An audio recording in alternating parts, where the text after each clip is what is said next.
Salut à tous et toutes, c'est Joe. Aujourd'hui on se retrouve pour le premier épisode de cette chronique qui s'appellera les anecdotes Pixar. Dans cette chronique on parlera de tous les films Pixar en parlant des références, anecdotes et éléments cachés de tous les films. Pour ce premier épisode de cette chronique, on va parler du premier film Pixar qui est Toy Story. C'est parti.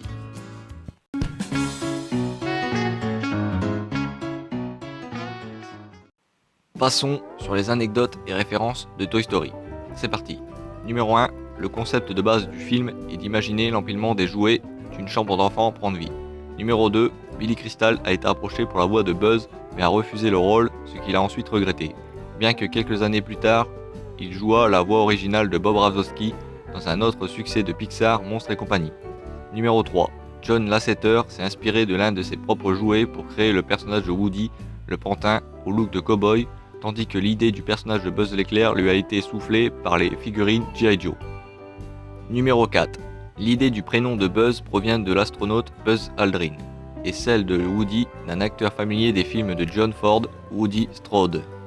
Numéro 5. Le spationaute devait s'appeler initialement Larry Lunaire.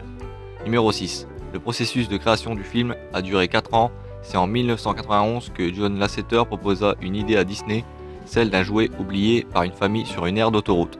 Numéro 7. Pour donner corps à l'histoire de Toy Story centrée sur les aventures entre deux personnages qui ne se ressemblent pas, John Lasseter s'est inspiré de 48 heures, Midnight Run et L'Arme Fatale, 3 buddy movies des années 80 fonctionnant sur un duo improbable.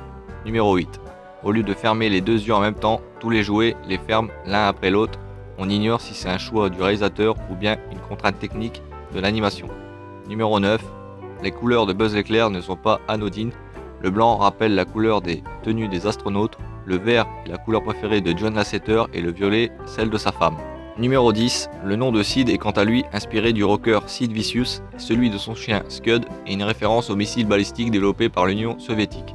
Numéro 11. Le tapis de la chambre de Sid reprend le motif hexagonal de celui de l'hôtel du film de Stanley Kubrick, Shining. Numéro 12. La ceinture de Buzz l'éclair possède la marque de Disney. Et pour finir, numéro 13. Quand la famille d'Andy roule dans le minivan en direction de sa nouvelle maison, la chanson qui passe à la radio n'est d'autre que Hakuna Matata, extraite du Roi Lion. Et un petit bonus, le A113 sur la plaque de la voiture de la mère d'Andy qu'on verra dans tous les films Pixar.